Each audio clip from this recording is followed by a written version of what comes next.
그러므로 하느님의 안식처에 들어갈 수 있다는 약속이 계속 유효한데도 여러분 가운데 누가 이미 탈락하였다고 여겨지는 일이 없도록 우리 모두 주의를 기울입시다. 사실 그들이나 우리나 마찬가지로 기쁜 소식을 들었습니다. 그러나 그들이 들은 그 말씀은 그들에게 아무런 이득이 되지 못하였습니다. 그 말씀을 귀 여겨 들은 이들과 믿음으로 결합되지 못하였기 때문입니다. 믿음을 가진 우리는 안식처로 들어갑니다. 그것은 하느님께서 그리하여 나는 분노하며 맹세하였다.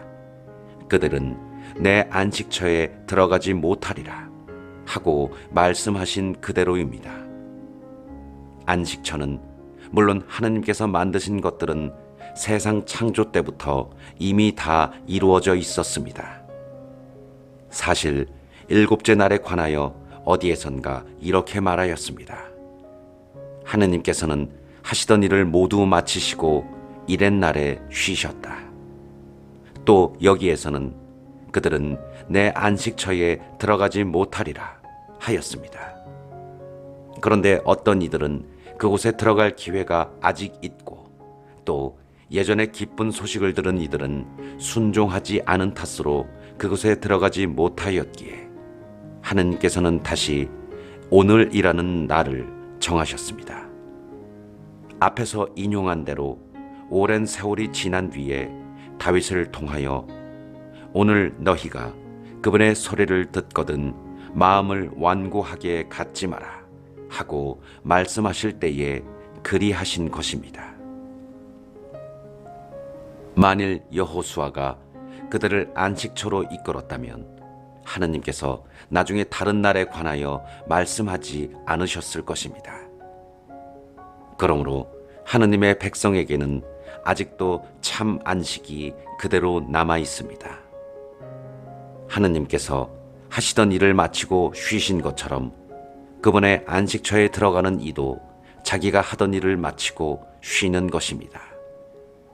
그러니 그와 같은 불순종의 본을 따르다가 떨어져 나가는 사람이 없게 우리 모두 저 안식처에 들어가도록 힘씁시다. 사실 하느님의 말씀은 살아있고 힘이 있으며 어떤 쌍날칼보다도 날카롭습니다.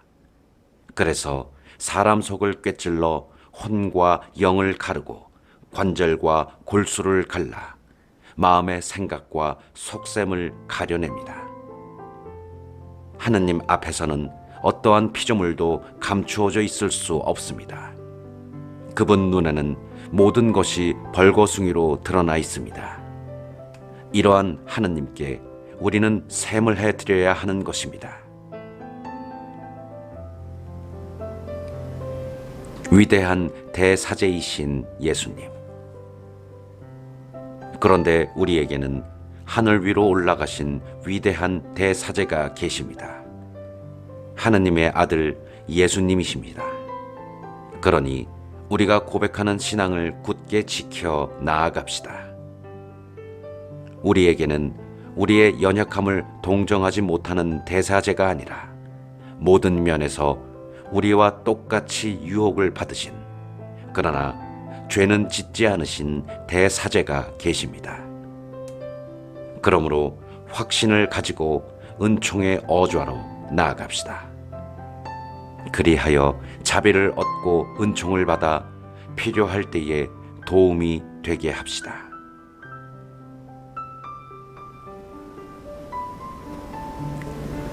모든 대사제는 사람들 가운데에서 뽑혀 사람들을 위하여 하느님을 섬기는 일을 하도록 지정된 사람입니다. 곧 죄 때문에 예물과 제물을 바치는 것입니다.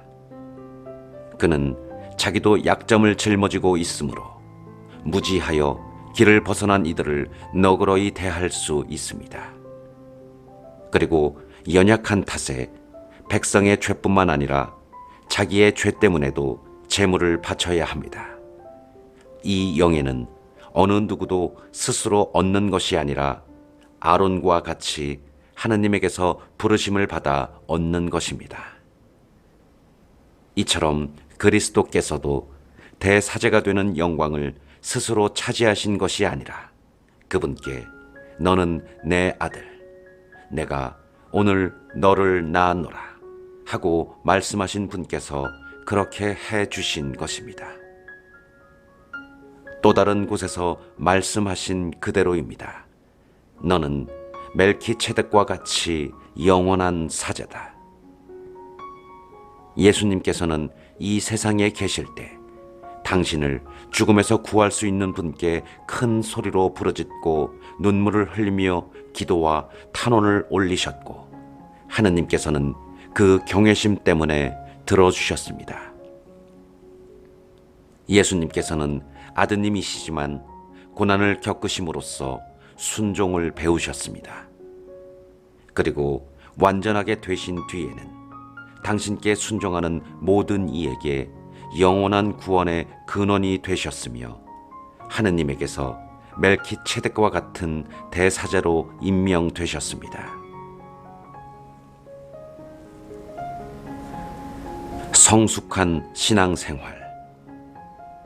이것에 관해서는 우리가 할 말이 많지만 여러분이 알아듣는 데에 둔해진 까닭에 설명하기가 어렵습니다.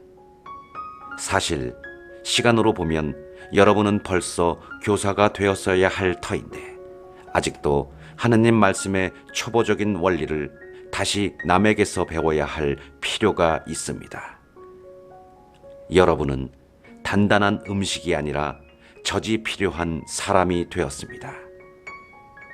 젖을 먹고 사는 사람은 모두 악이이므로 옳고 그름을 가리는 일에 서툽니다. 단단한 음식은 성숙한 사람들을 위한 것입니다. 그들은 경험으로 좋고 나쁜 것을 분별하는 훈련된 지각을 가지고 있습니다.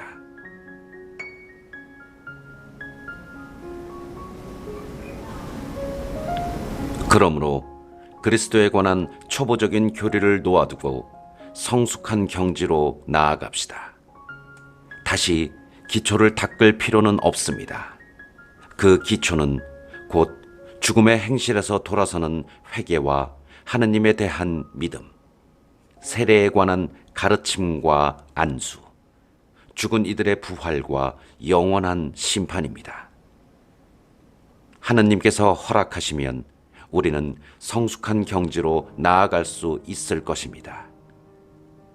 한번 빛을 받아 하늘의 선물을 맛보고 성령을 나누어 받은 사람들이 또 하느님의 선한 말씀과 앞으로 올 세상의 힘을 맛본 사람들이 떨어져 나가면 그들을 다시 새롭게 회개하도록 만들 수가 없습니다.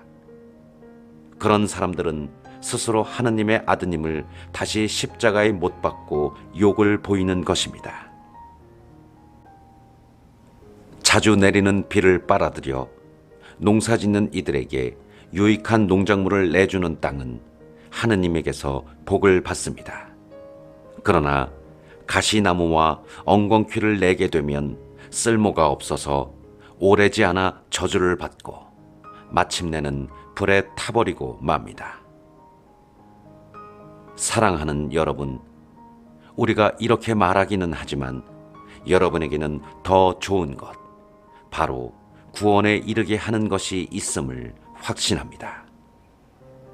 하느님은 불의한 분이 아니시므로 여러분이 성도들에게 봉사하였고 지금도 봉사하면서 당신의 이름을 위하여 보여준 행위와 사랑을 잊지 않으십니다. 여러분 각자가 희망이 실현되도록 끝까지 같은 열성을 보여주기를 간절히 바랍니다. 그리하여 게으른 사람이 되지 말고 약속된 것을 믿음과 인내로 상속받는 이들을 본받는 사람이 되라는 것입니다. 하느님의 확실한 약속.